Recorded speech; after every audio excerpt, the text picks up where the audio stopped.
Minnesota has led the nation for many years, and one reason for that high involvement is that Minnesotans have demanded that elections meet the highest standards of accuracy, access, integrity, and privacy. This is a quote from a while ago, and we have tried to maintain those standards. In 2020, Minnesota was once again #1 in the nation.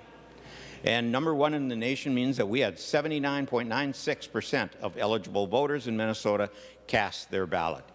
High turnout is a strong indicator of the remarkable confidence in Minnesota's electoral system.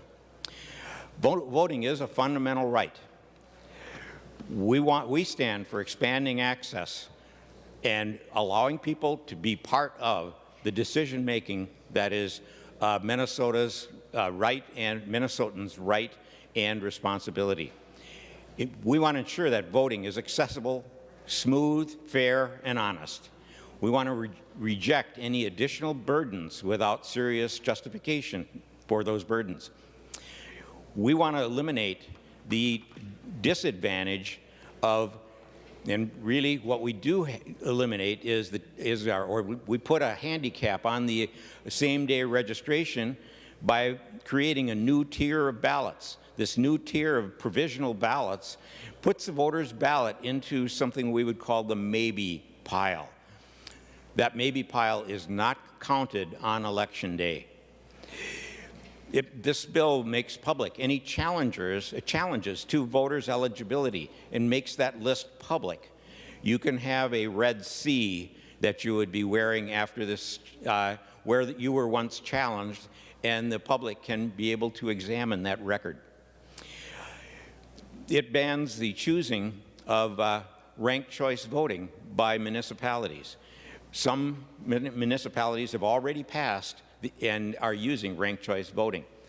And what this bill does is it repeals that vote of the public, and it also repeals the ability of any future municipalities of ever having ranked choice voting. It bans the cities from that in the future would like to have ranked choice voting or would like to even repeal their own ranked choice voting. This is a local control issue, and we think that the locals should be able to decide what kind of system they will participate in. Overall, this bill makes law. It makes it harder for voters to participate in our democracy, particularly the elderly, the community of the disabled, people in rural areas, those living in poverty, and historically marginalized communities like New Americans and young people. What we ought to be doing is expanding mail-in balloting. The 2020 election demonstrated that broader mail-in voting is possible and favored by Minnesotans.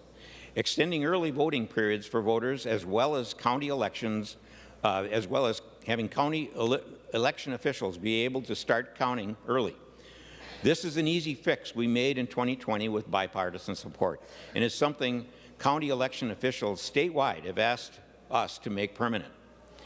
We should be expanding voter pre-registration, and in particular, I've had a bill that was expanding pre-registration to 16-year-olds. 16-year-olds get their license, and that's one of the big achievements of their life is to get their driver's license, and we want to make being registered to vote another big achievement that can happen easily at the same time. We want to make sure that early voting periods for voters, as well as for people who cannot get to the polls, is expanded. We want to restore the vote. Minnesota is one of the few states that still denies people their right to vote even after being released from incarceration. They have served their time, or they have had behaviors that allow them to be either out on probation or parole. And they are still people who can vote. They are still people who may have some reason to recidivate. And what having the ability to vote reduces recidivism by substantial numbers.